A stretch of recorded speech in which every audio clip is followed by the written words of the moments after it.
Hey, what's going on, guys, and welcome back. Today's video is a bit of an interesting one in that we're going to be discussing the monster taming games that I believe are the best gateway drugs, so to speak, for Pokemon fans, either looking for something to utilize as an alternative or something to supplement their gaming life in between Pokemon releases. The goal of this video is to show off 5 monster taming games that are Pokemon-like in the sense that they capture some level of Pokemon's elements, which would give any newcomer to the genre a new yet somewhat familiar experience. The genre covers a wide variety of titles, and as I recently discussed in my SMT is not Pokemon video, not every monster taming game is, or even tries to be, something that would appeal to a typical Pokemon fan. We have games inspired by SMT, we have games inspired by Dragon Warrior monsters, etc., so it's pretty safe to assume that not every game will cater to that Pokemon itch that some people have. So that's what this video is for. I personally started my monster taming journey with the more Pokemon-like titles, and it really opened my mind to the possibilities of what the genre could hold, and has aided in allowing me to expand that further to less Pokemon-like games. That said, here are 5 monster taming games that I think any Pokemon fan should check out.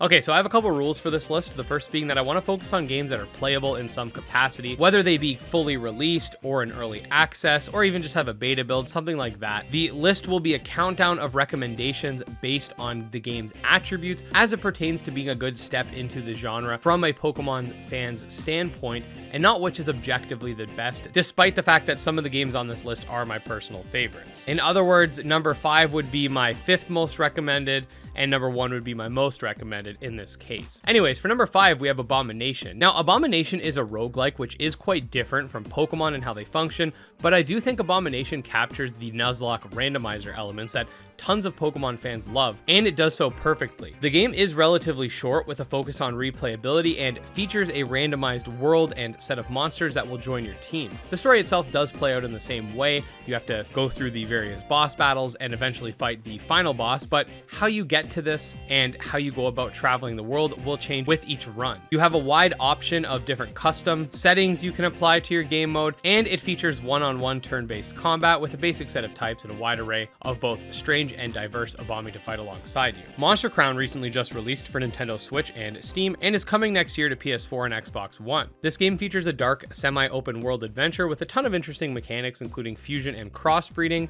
the ability to manipulate monster genes by creating custom chromosome strands, an evolution mechanic for some monsters very similar to Mega Evolution, but also allowing for permanent evolution at a cost, single-player battles featuring synergy system that allows for extra effects and more complexity during battle, and a lot more. The game did have quite a few bugs during the initial launch, but a lot of them are currently being ironed out, and despite this, I really do recommend checking out the game because it's a lot of fun. Probably one of the most well-known monster taming games on this list is Temtem, a monster taming MMO that features a very similar story path to a game like Pokemon, with the twist being that the game is, well, an MMO. The game, while in early access, will eventually feature over 160 Temtem to capture, breed, and battle with throughout your journey through the Airborne Archipelago, which are the sky islands that all of the inhabitants of the Temtem world seem to live on. The game progresses much like a Pokemon game and does have a lot of direct comparisons, like the 8 Dojo Masters, which align with the 8 Gym Leaders, Clan Belsoto, which aligns with the evil teams from various Pokemon games, etc.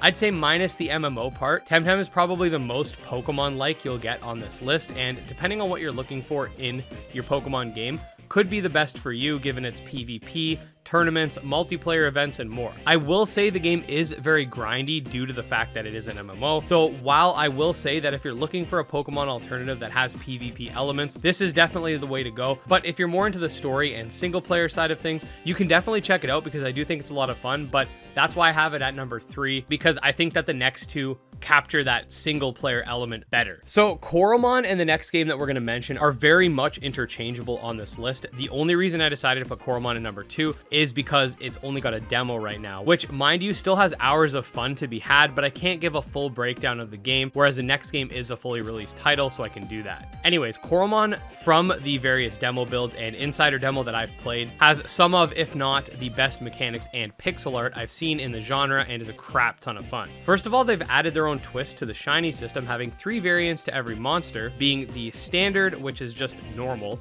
the potent, which have good potential, and the perfect, which has perfect potential. You can also allocate your stats as you wish, which basically streamlines the archaic EV system present in games like Pokemon and Temtem. Oh, and did I mention that the Coromon designs are downright fire? The game is also story-driven and not focused on collecting gym badges, but rather exploring vast dungeons with puzzles in order to go up to the top and fight against a boss, which can utilize various abilities in battle to mow down your team. Basically, it's almost like GBA Zelda dungeons with Pokemon mechanics, if that makes any sense. The game is releasing in the first quarter of 2022 for Nintendo Switch, PC, and mobile. So I'm sure any fan of my channel saw this one coming, but Nexomon and Nexomon Extinction are great games, let alone great introductions to the monster taming genre for any Pokemon fan. In the case of Extinction, the game features a semi-open world with an extremely fun, story-driven narrative, almost 400 Nexomon to capture and battle with, a cast of eccentric characters that are very memorable in my opinion, and just overall, both this game and its prequel, of which are fully out on all major platforms, including mobile, are fantastic games through and through. I will say the games are simplistic in the battle department, not featuring abilities, and while Nexomon Extinction's cores do take the place of held items,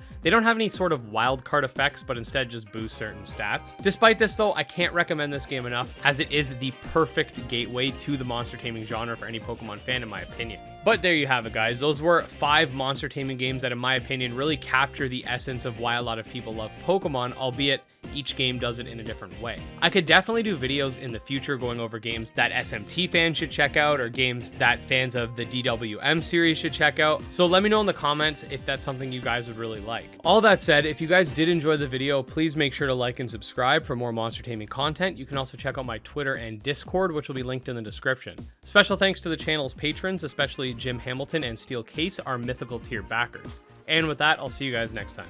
Peace.